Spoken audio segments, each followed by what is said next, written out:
Okay, boxing fans, right now I'm just going to do a quick prediction for Kid Galahad versus Ivan Ruiz Morote. We like Kid Galahad. He's very strong. He's a very good prospect. 12 wins, 5 of which by way of knockout, undefeated against Ivan Ruiz Morote. He is 15 wins, 7 of which by way of knockout, to 2 defeats, only 1 of which by way of knockout. I like this guy, he's quite good, he's quite strong. The opponent, that is. If you look at his record, he's fought and won at the Spanish featherweight domestic level. He's also well up to he went to super bantamweight and moved straight into the European type fighting, European level. He fought and lost for the super bantamweight EBU title, and since then he's came back. He's went to featherweight again. He won the WBC Latino featherweight title, and it's a decent title for him. It was a good win for him. He took 2 wins on the bounce, and now he's going straight in to fight Kid Galahad at super bantamweight again. This is going to be a hard fight for Morote. Kid Galahad's a very fast individual, great hand speed. What he doesn't have in punch power, he does make up for in speed and his variety of punch shots. He's got good accuracy, and what's one of the things that he does have, he's got the classy shot. I like him. I think he puts his combinations together well. The only thing he's honestly missing is punch power, which you never know, may come later on or it may not. It may just be one of those things that he doesn't really have. Right now he's holding the vacant WBC International Super Bantamweight title. He won that off Jason Booth, which is a very good victory for him.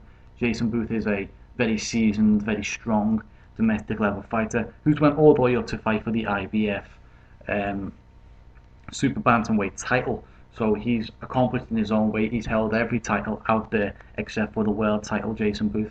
And for a recovering alcoholic who has, spent most of his life in the gutter, I actually don't think that's a very bad, resume to have, really, considering it could be a whole lot worse. I didn't tell you, well, he actually once fought a fight pissed in the ring and won. How good's that? Shows how good he is. Another thing is, Kid Galahad has just recently beat Josh Whale for the WBC International Super Bantamweight title again. That was stopped on cuts, so that's a very good fight for him. That's one thing he can get, by the way.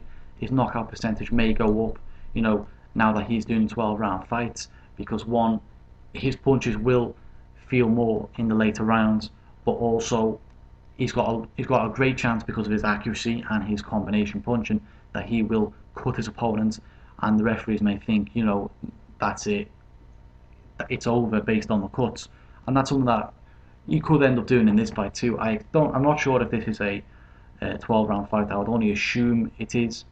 I'll just look at his last fight to see what that was. The other guy's last fight was a 10-rounder, so I would assume this would be a 12-rounder or at least a 10-rounder. And I'll be looking at Kid Galahad to win this fight, probably via unanimous decision, knowing Kid Galahad. But I wouldn't count out 100% a late stoppage as well.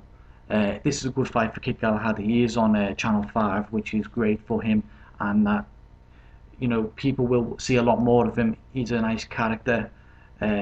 He brings different type of fans to the game than we're used to getting as well. I like him. I think he's good. I think he's got a bright future. I think he's definitely one that is riding under the radar right now. Looking at the super bantamweight rankings for the UK domestic level, he's currently rated number 4, but there's other guys out there for him. Maybe he could get a fight with someone like Martin Ward. That'd be a decent fight. There's other guys out there maybe. Also, he could be looking at the guys like Randy Monroe, maybe the winner or loser of Carl Frampton versus Scott Quick. I'd like all these domestic level guys to really face each other. At 22 years old, though Kid Galahad, win or lose his next few fights, he's still got time to really come again. 22 is a young age, especially for a boxer, and not to mention one who's now going into his 13th fight, like I said, at only the age of 22. This guy is definitely riding under the radar, and I'd like to see how far this guy goes